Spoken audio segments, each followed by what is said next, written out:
காலத்தில் பாண்டிய நாட்டை ஆண்டு வந்த வல்லாளன் என்ற மன்னன் கொடுங்கோல் ஆட்சி புரிந்து வந்தான்.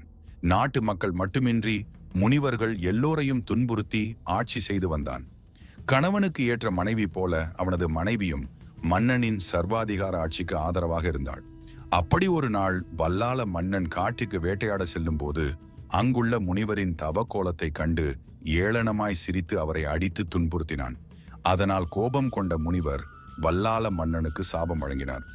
உனக்கு பிறக்கப் போகும் குழந்தையின் உடல் பூமியில் பட்ட மறுகணமே உனது மரணம் நிகழும் என சாபம் வழங்கினார். அதை கேட்ட மன்னன் மிகவும் பயந்தான். முனிவரின் சாபம் கட்டாயம் பழிக்கும் என மன்னனுக்கு நன்றாக தெரியும். அதனால் வல்லாளன் அதற்கான பரிகாரத்தை மேற்கொள்ள ரிஷிகளை அரசவைக்கு வரவழைத்தான். மன்னன் அவைக்கு வந்த ரிஷிகளுள் ஒருவர் மன்னனுக்கு ஒரு பரிகாரத்தை கூறினார். உன் குழந்தை பிறந்ததும் அதன் உடல் தரையில் படாமல் இருந்தால் நீ பிழைத்துக் கொள்வாய் என கூறினார். சில காலம் கழித்து வல்லாள மன்னனின் மனைவி கர்ப்பமாகிறாள். பேறுகாலம் நெருங்க நெருங்க வல்லாளனின் பயம் அதிகரிக்கிறது. எங்கே பிறக்கும் குழந்தை உடல் தரையில் பட்டால் தன் மரணம் நிகழும் என்ற பயத்தால் பல நாட்கள் உறக்கமில்லாமல் இருந்தான். அந்த காலத்தில் கர்ப்பிணி பெண்களுக்கு அனுபவமிக்க வயதான ஆட்சிதான் பிரசவம் பார்ப்பார்கள். அதன் பொருட்டு மன்னன் வீரர்களிடம் தனது மனைவிக்கு பிரசவம் பார்க்க ஒரு நல்ல அனுபவமிக்க வயதான ஆட்சி அழைத்து வர வேண்டும் என ஆணையிட்டார். காவலர்களும் ஊரில் பிரசவம் பார்க்கும் ஆட்சிகளை அழைத்தனர். ஆனால் மன்னனுக்கு பயந்து யாரும் வர மறுத்தனர். அன்றிரவு ராணிக்கு பிரசவ வலி எடுத்தது. தன்னுடைய மனைவிக்கு பிரசவம் பார்க்க யாரும் வராததால் கோபம் கொண்ட மன்னன் நானே போய் அழைத்து வருகிறேன் என புறப்பட்டான்.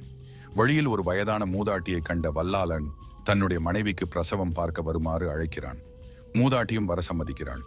அப்போது மன்னன் ஒரு வேண்டுகோளை மூதாட்டியிடம் விடுகிறான். என் குழந்தை பிறந்ததும் அதை ஒரு நாள் முழுவதும் நீங்கள் தரையில் படாமல் பார்த்து கொள்ள வேண்டும் என்றான்.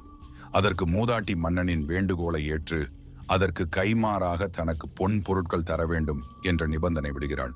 அதற்கு மன்னனும் ஒப்புக்கொள்ள இருவரும் அரண்மனை நோக்கி விரைந்தனர். அங்கு ராணிக்கு ஆட்சி பிரசவம் பார்க்க குழந்தையும் நல்லபடியாக பிறந்தது. ஒரு நாள் முழுவதும் அக்குழந்தையை தரையில் படாமல் கையிலேயே வைத்துக் கொள்கிறாள்.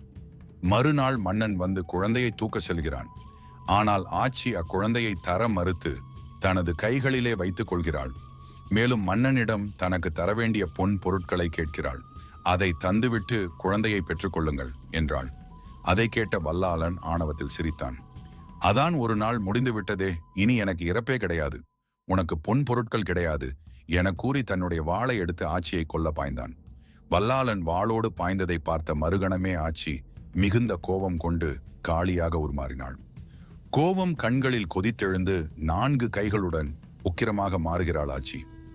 அப்போது மன்னனின் மனைவி ஆட்சி தனக்கு பிரசவம் பார்த்து உதவியதை கூட நினைத்து பார்க்காமல் மன்னனுக்கு ஆதரவாக பேசினாள்.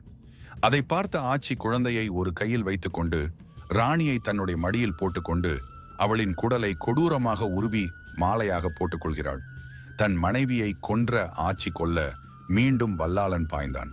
உக்கிர கோபத்தில் இருக்கும் ஆட்சி மன்னனை கீழே தள்ளி தன் பாதத்தின் அடியில் வைத்து மிதித்துக் கொள்கிறாள் ஆட்சி என்கின்ற பெரியாச்சி. அலறல் சத்தம் கேட்டு அனைவரும் மன்னனின் அறைக்கு வந்தனர். பெரியாச்சியின் கோபத்தை கண்ட மக்கள் நடுநடுங்கி போனார்கள். அப்போது ஆட்சி அவர்களிடம், உங்களை ஒன்றும் செய்ய மாட்டேன், தான் காளியின் அவதாரம் என கூறினாள். என்னை வணங்கி வந்தால் தங்களை பாதுகாப்பேன். கர்ப்பிணி பெண்களுக்கும் அவர்களுக்கு பிறக்கும் குழந்தைக்கும் எந்தவிதமான துஷ்ட சக்திகள் நெருங்காதவாறு நான் எப்போதும் பாதுகாப்பாய் இருப்பேன் என உறுதியளிக்கிறாள்.